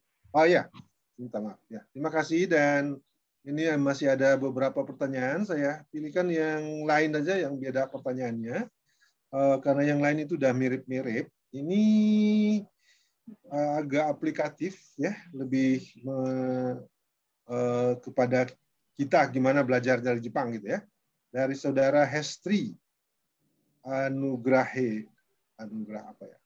Saya ingin bertanya, apakah Indonesia juga pernah melakukan strategi untuk mendatangkan pendidik dari negara lain setelah kemerdekaan untuk mempercepat membangun negara kita yang masih baru? Nah, dibanding dengan Jepang, mungkin Bu Susi punya pemikiran-pemikiran untuk Indonesia, gimana? Silakan, Bu. Setahu saya setelah kita merdeka ya di era pemerintah Presiden Soekarno, kita pernah mengirim para pemuda gitu untuk studi ke luar negeri ya, terutama ke negara-negara seperti Uni Soviet dan Eropa Timur ya. Dan setelah kudeta di tahun 1966, mereka ini terdampar di luar negeri. Ini suatu kerugian yang luar biasa ya bagi negara kita. Ya, ini orang-orang pintar semua ya. Nah, kemudian untuk mendatangkan, setahu saya misalnya untuk UI ya, UI itu setelah kita merdeka di tahun 1950-an itu dosen-dosennya masih banyak yang orang Belanda.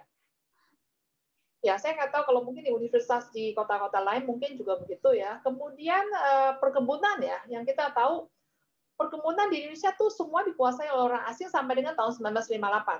Di tahun 1958 tuh kan dinasionalisasi kan, sekarang jadi PTPN gitu ya. Setelah itu ya, karena kita setelah merdeka sampai dengan pertengahan tahun 1960-an itu kan gejolak di mana-mana ya. Jadi saya kira untuk mendatangkan tenaga ahli atau mempunyai suatu kebijakan yang jelas ya, industrialisasi, kita akan membangun industri gitu ya dalam jangka waktu 10-20 tahun, sepertinya tuh tidak begitu sistematis seperti yang dilakukan oleh Jepang di zaman Meiji. Ya, terima kasih. Dan Indonesia sebetulnya dibantu oleh Jepang, karena Jepang punya pengalaman seperti itu, kita kebagian ekspor dari JICA. Nah, bagaimana kita bisa belajar dari mereka, itulah mungkin yang perlu kita cermati baik-baik ya.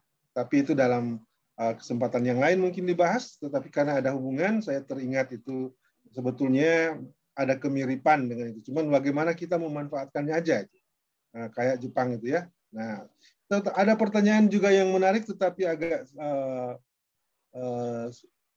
ini dari saudara Fitri.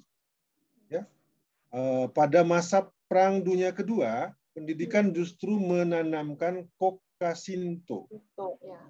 Apakah ini ada hubungan dengan pengajar oleh orang asing di masa Meiji sampai tahun 1900-an? Bagaimana menurut? Masa perang itu adalah masa yang ekstrim ya. Jadi kita jangan menyamakan melihat masa perang Jepang zaman perang. Kalau kita menganggap sejak zaman awal Meiji sampai zaman perang itu Jepang itu seperti itu ya. Pendidikan di Jepang itu yang diinisiasi itu ya, yang sangat dibantu ya oleh orang-orang asing ya, itu mengajarkan sains, jadi pengetahuan dan cara berpikir yang logis. Makanya ketika di zaman perang ya, kan yang mereka orang anak Jepang diindoktrinasi dengan pemikiran yang ya Koka Shinto gitu ya. Itu ya waktu itu di Jepang juga ada kesenjangan. Hanya segelintir elit ya yang mendapat pendidikan modern dan masyarakat pada umumnya yang tidak punya akses ke pendidikan tinggi ya. Mereka yang berpendidikan modern itu sebenarnya mereka mencibirkan ya, mentertawakan, itu konyol, bodoh gitu ya. Sedangkan masyarakat terutama kelas bawah gitu ya, waktu itu Jepang masih negara agraria ya, separuh dari orang penduduk Jepang yang bekerja di sektor pertanian ya, dan mereka tuh kan nggak punya akses ya ke pendidikan tinggi ya, pendidikan modern, jadi ya pendidikan Koka Shinto, indoktrinasi ya, itu banyakan tuh ya berhasil di kalangan mereka. Ya, di Jepang tuh di zaman perang juga ada ya kampanye anti perang gitu ya, semacam, tapi tidak bisa terbuka ya, yang dilakukan oleh para intelektual. Karena mereka tahu persis itu konyol apa yang didengung-dengungkan oleh pemerintah, itu semangat Bushido atau bambu runcing gitu ya. Kita lawan sekutu dengan bambu runcing, itu konyol, itu bodoh. Ya. Koka Shinto, jadi terkait dengan Koka Shinto ya, tahun 1945 bulan Agustus tanggal 15 ya. Jadi 2 hari sebelum kita proklamasi gitu ya, Jepang kalah perang, Jepang menyerah ya. Begitu Jepang menyerah, itu kalangan intelektual ya, dan termasuk para guru gitu ya, itu langsung mereka sepakat, tidak ada dua suara, sepakat bahwa kita kalah, dan kita kalah karena pendidikan kita gagal. Pendidikan kita gagal mengajarkan cara berpikir yang logis ya, logika gitu ya, dan ilmu pengetahuan gitu ya kepada anak-anak gitu ya, kepada anak-anak muda, sehingga mereka menjadi bodoh. Berarti nanti setelah Jepang kalah gitu, nanti kalau Jepang mau bangkit lagi, yang pertama-tama yang harus dibenahi adalah dunia pendidikan. Jadi guru-guru ke depan, guru-guru harus mengajarkan cara berpikir logis gitu, logika kepada anak-anak. Ya. Ya, terima kasih. Dan ini pertanyaan ini ada hubungan dengan pertanyaan dari Saudara Teresa Sang, yang menanyakan apakah orang asing juga memiliki andil langsung dalam imperialisme. Tentu saja tadi sudah terjawab. Dan ada pertanyaan yang dari Saudara Yue Krishna Sang. Apakah saat itu muncul juga kecemburuan sosial kalangan orang Jepang sendiri terhadap tenaga asing karena dianggap lebih berperan gitu? Gimana tuh? Silakan. Ya, kalau kesemburan sosial ya, itu memang Oyatoi Gaikukujin itu gajinya bisa 10 kali lipat dari gaji standar orang Jepang. Ya, tapi karena jumlah mereka sedikit dan memang mereka direkrut tuh, mereka punya keterampilan yang tidak dimiliki oleh orang Jepang. Saya belum pernah membaca ada misalnya episode gitu di mana orang Jepang itu cemburu ya kenapa orang asing dibayar lebih mahal. Lagi pula kan mereka tuh dibayarnya tuh ini apa namanya oyatoi. Ya, oyatoi itu artinya PKWT ya kalau di kita gitu ya. Jadi kontrak. Jadi misalnya 5 tahun, 10 tahun gitu ya, bukan seterusnya. Ya.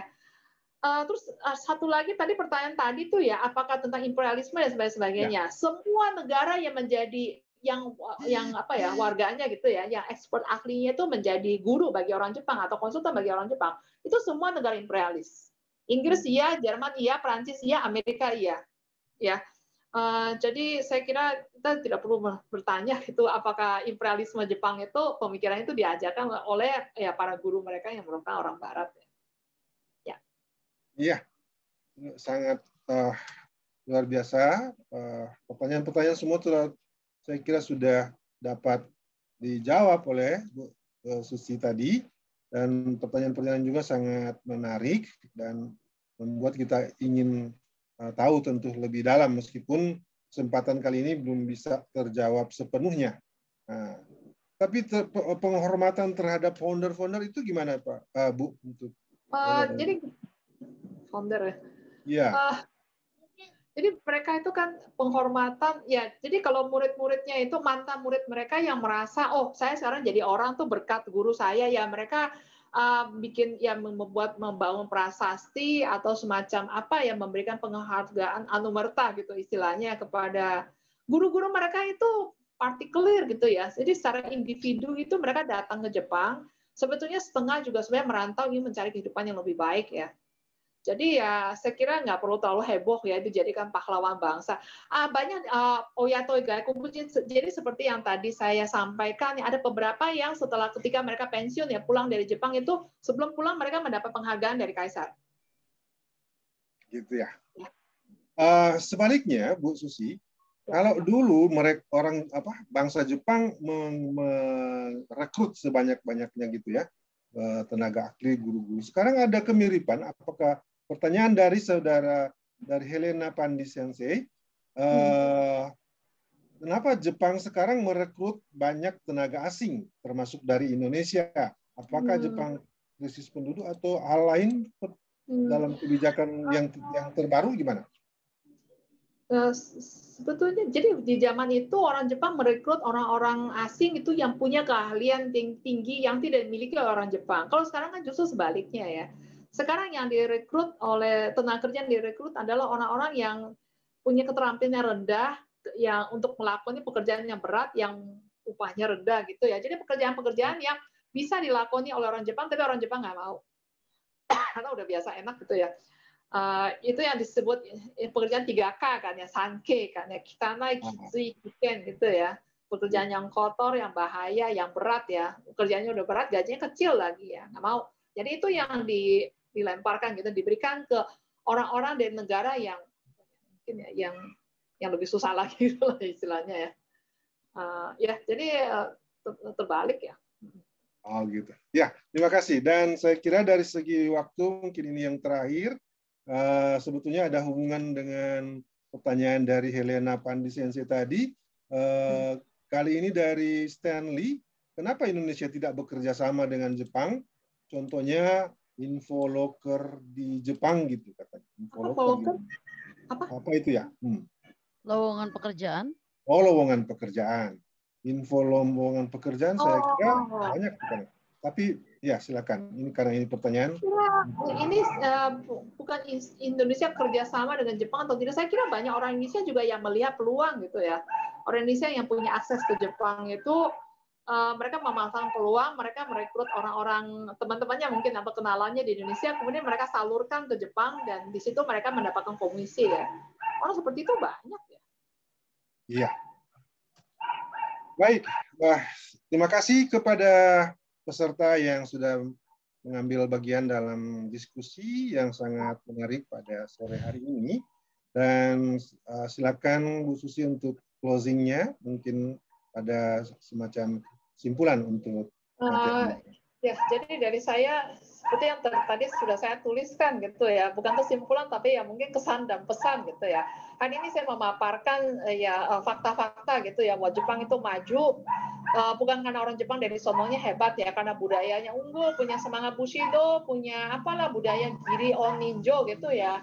Itu sama sekali nggak ada hubungannya ya. Jepang itu bisa maju karena pertama mereka menyadari ya, begitu bertemu dengan orang Barat ya, atau mereka pergi ke negara-negara Barat ya, ke Eropa dan Amerika, mereka menyadari betapa kesenjangannya itu besar. Buat Jepang itu jauh lebih terbelakang dibandingkan dengan negara-negara Barat. Nah, gimana cara selanjutnya apa yang harus dilakukan? Jadi bukan berpangku tangan, ya udah kita nih memang inferior gitu ya. Tapi mereka berusaha untuk mengejar ketertinggalan ya dengan cara ya mengirim mahasiswa gitu ya untuk belajar di negara Barat, kemudian mendatangkan. Kalau mengirim kan satu orang biayanya berapa?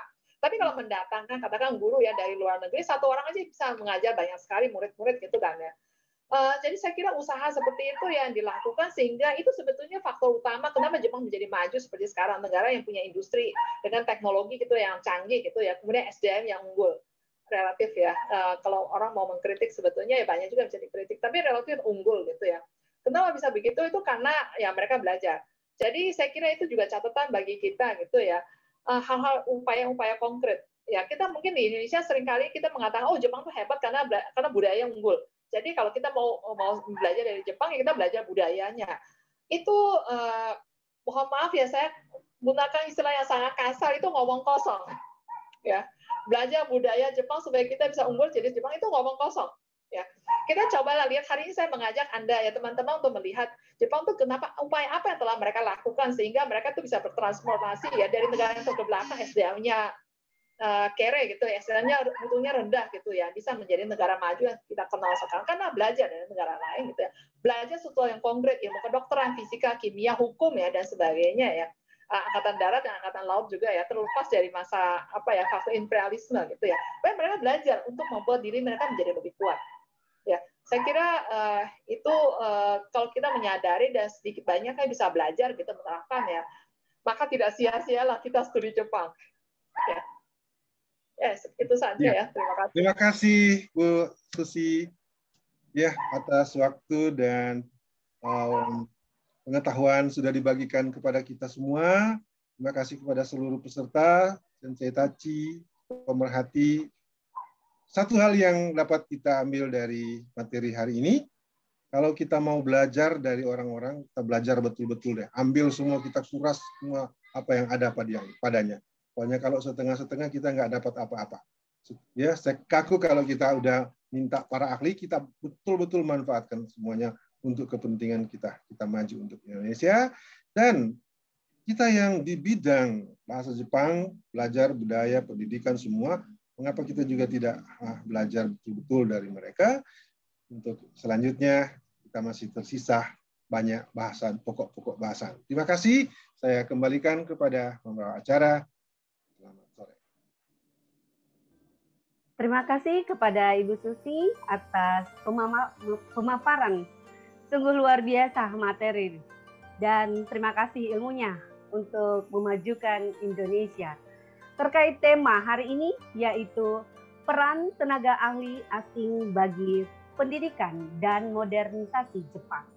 Dan terima kasih juga kepada Bapak Franky yang sudah menjadi moderator pada hari ini. Berikut untuk informasi kepada sahabat Maru-Maru Nihong, bulan depan dengan bangga kami akan mempersembahkan acara Bincang Santai Budaya Jepang BSDJ ke-7 yaitu tanggal 11 Desember 2021 pada hari Sabtu pukul 14.00 sampai 16.00 WIB. Terbuka untuk umum dan gratis, termasuk gratis penerbitan e-sertifikat. Untuk informasi dapat membuka FB dan IG Maru-Maru Nihong. Sebelum kami beranjak ke acara berikutnya, perkenalkan kami menyampaikan presensi kehadiran, link presensi kehadiran dalam bentuk G-form sudah di-share di kolom chat dan perlu diketahui terkait door prize. Seluruh presensi yang sudah diisi akan kami undi untuk mendapatkan door prize. Bagaimana Bu Rizka? Ya, dari presensi tersebut juga untuk mendapatkan e-sertifikat bagi yang memerlukan paling lambat H+4, yaitu tanggal 1 Desember 2021 bagi yang membutuhkan e-sertifikat. Iya, acara berikutnya apa ya, Bu Rizka? Wah, ini juga acara yang ditunggu-tunggu juga ya, bonus-bonus dari acara inti. Acara inti kita pertama belajar, bonus-bonusnya yaitu acara kuis dan door prize. Baik, kita serahkan kepada Pak Alex dan Ibu Wina terkait kegiatan tersebut. Oke, terima kasih Bu Rizka dan Bu Greti. Sahabat Maru-Maru Nihong, konnichiwa. Saya Alex, Ketua MGMP Bahasa Jepang Provinsi Sulawesi Utara, akan ditemani oleh saya. Halo juga, saya Wina dari MGMP NTB. Selamat ketemu di acara hari ini. Ya, selanjutnya gimana Pak Alex? Kita akan memberikan hadiah nih, bagi-bagi hadiah. Benar Bu Win, dalam seminar daring seri studi Jepang kami akan memandu acara quiz dan door prize Bu Win ya. Baik, kita masuk dalam sesi quiz.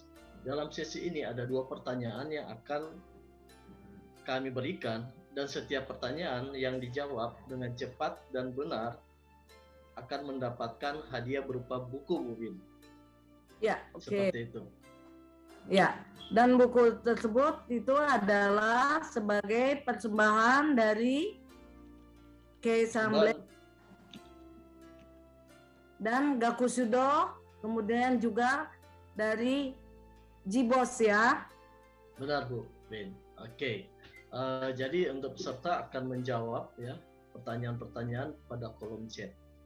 Jadi untuk sahabat Maru-Maru Nihong untuk sudah bisa siap di laptop atau di HP masing-masing. Oke. Kalau sudah siap, kita akan mulai. Jadi ada 2 pertanyaan. Yang pertanyaan pertama akan saya bacakan, dan untuk pertanyaan kedua akan dibacakan oleh Bu Win. Oke, kita masuk pada pertanyaan pertama. Oke, kita mulai. Karl Friedrich Hermann Rösler adalah nama ahli hukum Jerman yang membuat apa? Sekali lagi, Karl Friedrich Hermann Rösler adalah nama ahli hukum Jerman yang membuat apa? Oke, silakan jawab di kolom chat. Mohon teman-teman tim Maru-Maru Nihong untuk melihat apakah sudah Bapak, sudah ada. Oke, kalau sudah ada, oke. Iya. Jawaban yang benar adalah draft konstitusi Meiji. Draft konstitusi Meiji. Oke, mohon bantuan teman-teman Maru-Maru Nihong untuk melihat kira-kira siapa yang beruntung untuk mendapatkan 1 buah buku yang dipersembahkan oleh Kesenbleng, Gakusudo, dan Jibos. Atas nama? Nama siapa? Di sini Angel ya? Iya, Angel Dwi ya. Angel Dwi. Angel, oke, mohon bantuan Pak Aga untuk bisa kontak Angel Dwi. Angel Sang untuk bisa aktifkan kamera untuk kami Mohon diaktifkan dokumentasi. kameranya. Nah, ini dia. Oke. Angel. Jadi sekali lagi selamat untuk Angel B. Cahyani yang mendapat hadiah ya berupa buku yang dipersembahkan oleh Kesenbleng, Gakusudo, dan Jibos. Sekali lagi banyak selamat. Bu Win, kita masuk ke pertanyaan yang kedua. Ya. Oke, kita lanjut ya pertanyaan kedua ya. Silakan. Oke, silakan Bu Win. Mendengarkan. Oke. Pertanyaan kedua adalah siapa nama ahli pertanian Amerika yang menjadi penasihat pemerintah Jepang untuk pembangunan Hokkaido? Oke, sekali lagi, siapakah nama ahli pertanian Amerika yang menjadi penasihat pemerintah Jepang untuk pembangunan Hokkaido? Oke, silakan jawab di kolom chat dengan cepat dan tepat. Oke. Jawaban yang tepat apa, Bu Win? Oh ya, jawaban yang tepat adalah Horace Capron ya, dengan penulisan adalah Horace ya. Hai. Horace kalau bacanya Capron. Ya, seperti itu. Horace Capron ya, kalau secara Ya, tertulisnya.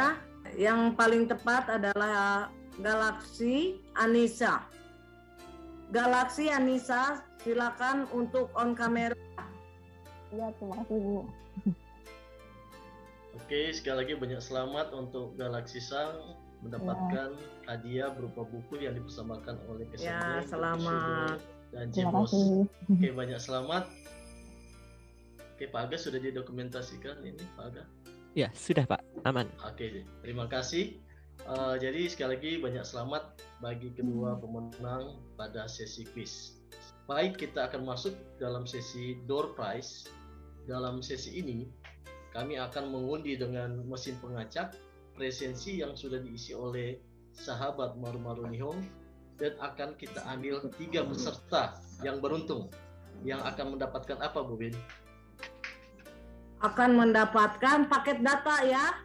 Ya benar. Jadi untuk 3 peserta yang beruntung akan mendapatkan paket kuota data dari tim Maru-Maru Nihon. Oke. Tapi sebelumnya mohon izin share, saya akan ambil data dulu. Apakah sudah bisa terlihat? Saya belum. Sudah. Oke. Jadi Sudah, di sini sudah. yang mengisi presensi yang akan kita undi, Bu Win. Di sini yang mengisi presensi itu ada 138 orang ya, Ya. yang akan kita undi. 138. 9. Ya. 138 Bu Win, karena yang paling atas itu nama dan instansi Bu Win. Paling atas. Oke, jadi ada 130. Ini sudah ketambah 139. Oke, kita akan copy namanya dan kita akan masukkan di mesin pengacak. Ya, mohon bersabar. Oke, kita akan ambil nama. Jadi sekali lagi untuk yang beruntung akan mendapat paket kuota data ya dari tim Maru-Maru Nihon. Oke, saya copy dan saya akan masuk ke mesin pengacak. Oke, jadi di sini daftar yang saya copy tadi saya akan paste di sini ya. Jadi ini adalah daftar nama-nama yang sudah mengisi presensi ya. Oke. Dari nama-nama yang ada ini kita akan acak 3 kali dan kita akan mendapatkan 3 pemenang. Oke, kita akan lakukan dalam 10 detik. Oke. Kita mulai untuk pemenang pertama. Kita mulai. Oke, siapa ya yang dapat nih? Wah, ikut deg-degan ya. Betul. Oke, semoga masih ada di sini ya. NS Anissa Clara Escape. Jadi NS Anissa Clara Escape. Ya. Kira-kira sahabat. Selamat untuk Anissa. Apakah masih ada Bu Win? Kita cek dulu Bu Win. Apakah masih ada orangnya? Anissa sang. Karena kalau tidak ada orangnya kita anggap gugur ya Bu Win. Kita akan cari yang lain. Oke, untuk Anissa sang. Oke. Anissa yang tadi ya? Iya. Ya, kenapa? Kalau ada yang sama, orang yang sama yang sudah dapat tadi tidak bisa dapat lagi. Oh iya, nggak apa-apa. Oh begitu? Iya. Aduh maaf Anissa. Iya nggak apa-apa Pak. Oke. Jadi kita undi lagi ya, mohon maaf. Kita ulang lagi Pak Alex. Oke, siap Bu. Ya, siapakah yang dapat? Oke, di sini sudah ada nama Wildan Elabib Ramadhan. Mungkin ya. Ramadhani. Elabib Ramadhani. Apakah masih berada di room Zoom? Kita cek. Oke, Wildan Sang, silakan untuk on cam. Nah, sudah muncul itu Wildan Elabib Ramadhani. Oke, jadi sekali lagi banyak selamat untuk Wildan mendapatkan paket data yang dipersembahkan oleh tim Maru-Maru Nihon. Oke, kita acak lagi untuk pemenang yang kedua.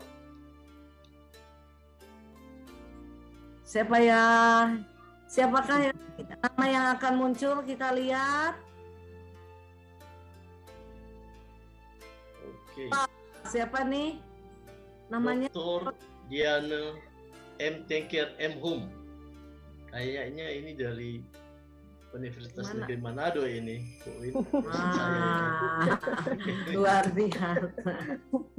Oke, mohon di on kamera. Halo Diana Sensei. Pak Aga, mohon bantuan. Diana Sensei ya? Ya, Diana Sensei. Diana belum ada ya Pak? Dona. Dia kok belum ada ya? Pakai DR. Tengker. Coba pakai DR. Doktor Diana M. Tanker, M. Home. Oh. Dokter Diana, kok nggak ada ya, Kak? Dokter, pakai dokter juga nggak ada. Pakai Diana juga nggak ada. Mungkin sudah live ya. Sepertinya. Sudah live. Oke, jadi bagaimana tim Maru-Maru Nihong? Apakah kita akan acak lagi untuk pemenang acak, yang kedua? Pak, karena tidak ada lagi.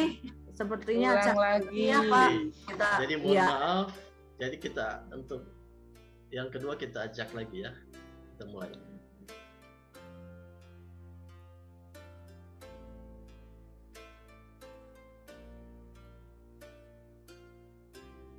Oke, kayaknya sudah mulai. Di sini Lira Andrita. Iya, siapa? Lira Andrita Prameswa. Ya. Oke. Kak Lira bisa bisa di-on kan kameranya, dirasa. Oke. Jadi sekali lagi banyak Apakah selamat sudah untuk hadir? Lira. Sudah Bu Win, ini sudah ada, sudah kelihatan. Sudah ya? Ya. Sekali lagi banyak selamat untuk Lira Sang mendapatkan paket data yang dipersembahkan oleh tim Maru-Maru Nihong. Oke, kita akan acak untuk pemenang yang terakhir yang beruntung di sore hari ini, kita acak. Satu lagi ya. Benar Bu Win.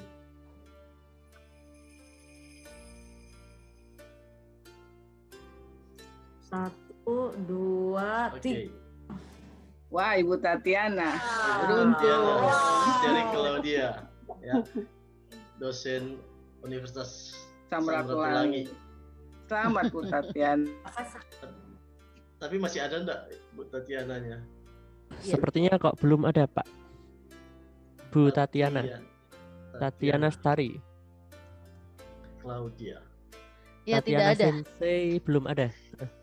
Oke, berarti kita acak sekali lagi ya. Kita mulai. Kita sama-sama hitung ya. Langsung jatuh ke siapa nama yang akan muncul. 1, 2, 3, 4, 5. Kayaknya ini teman saya ini. Ini ya namanya ya. Oh, ada nih. Gama. Fitri. Fitri Gama. Mohon di Oh, masih ada Sutri Sensei. Fitri Gama. Fitri Gama adalah rekan kerja Frankie Sensei ya di Universitas Negeri Manado. Ada chat dari video tidak bisa. Iya. Oke. Jadi banyak selamat untuk Fitri Sensei sekali lagi mendapatkan paket data yang dipersembahkan oleh tim Maru-Maru Nihong. Oke, jadi sekali lagi banyak selamat untuk 3 pemenang ya yang sudah mendapatkan paket data yang dipersembahkan oleh tim Maru-Maru Nihong. Baik, demikian sesi quiz dan door prize Bu Win. Sekali lagi banyak selamat untuk sahabat Maru-Maru Nihong yang selamat mendapatkan kepada para hadiah pemenang. buku dan door prize berupa paket data yang dipersembahkan oleh Gakushido, Design Blank, dan tim Maru-Maru Nihong. Saya Alex dan saya Wina. Terima kasih. Mengucapkan kepada pemenang dan ucapkan terima kasih atas partisipasi ini. Ya, kami kembalikan ke Bu Rizka dan Bu Greti. Silakan. Terima kasih Bapak Alek dan Ibu Wina atas pemberian kuis dan door prize-nya untuk hari ini. Dan selamat kepada para pemenang. Setelah kegiatan, proses pengiriman door prize atau kuis akan kami lakukan.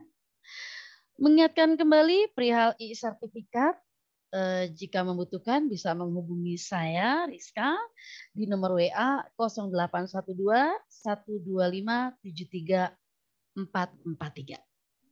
Bu Rizka, ya. Tak terasa ya kita sudah di penghujung acara. Semoga yang kita suguhkan hari ini bisa bermanfaat bagi para sahabat Maru-Maru Nihong. Baik, kalau begitu sebelum kita tutup acara ini, kita persilakan kepada Bu Susi untuk closing statement. Kepada Ibu disilahkan. Baik, terima kasih. Saya bukan closing statement ya, semacam sudah saya sampaikan pesan gitu ya. Semoga apa yang telah saya paparkan hari ini sedikit banyak kan memberikan masukan ya. Dan ini Oyatoi Gaikukuji ini dulu saya sebenarnya juga tidak menganggap itu penting banget ya. Tapi setelah saya mencoba mempelajari, menggali gitu ya, wah ternyata luar biasa ya. Kita bisa menyimpulkan bahwa Jepang itu bisa menjadi hebat seperti sekarang ini ya berkat ya mereka mau belajar gitu ya. Bahkan mengeluarkan banyak dana gitu ya untuk belajar. Tapi belajar itu bukan hanya belajar selesai ya. Dalam bahasa Jepang tuh ada istilah obenkyo, itu kayaknya iko gitu, anak baik yang suka belajar ya. Belajar itu harus ada hasilnya ya. Ada hasilnya, jadi dalam suatu proses kita belajar, setelah itu kita bisa apa? Ya. Jadi saya kira semangat seperti itu, mau belajar dari orang lain, bangsa lain gitu ya. Kemudian meningkatkan kapasitas kita sendiri gitu ya. Jadi bukan mendapat nilai yang bagus dan gelar akademik dan sebagainya, tapi sesuatu yang benar-benar konkret yang bisa kita gunakan atau kita bisa sharing gitu ya, berbagi dengan teman-teman kita ya, itu saya kira sangat penting. Mungkin saya kira itu saja ya yang bisa saya simpulkan ya dari sekelumit pengalaman Jepang ya yang saya paparkan hari ini. Terima kasih kepada Ibu Susi yang sudah berkenan menyampaikan pesan dan kesannya. Kami, Maru-Maru Nihong, sudah hampir 1 tahun melaksanakan kegiatan-kegiatan daring terkait studi Jepang dan Kejepangan. Pertama kami hadir yaitu pada bulan Desember tahun 2020, lagi puncak-puncaknya pandemi ya, yang merupakan kehadiran pertama kita dalam kegiatan Bincang Santai Budaya Jepang atau lebih dikenal dengan BSBJ perdana kami. Sejak itu hingga saat ini kami sudah mempersembahkan 6 kali kegiatan BSBJ dan 4 kali kami melaksanakan kegiatan seri studi Jepang yang dikenal dengan SSJ. Total 10 kegiatan dalam kurun waktu 11 bulan. Wow.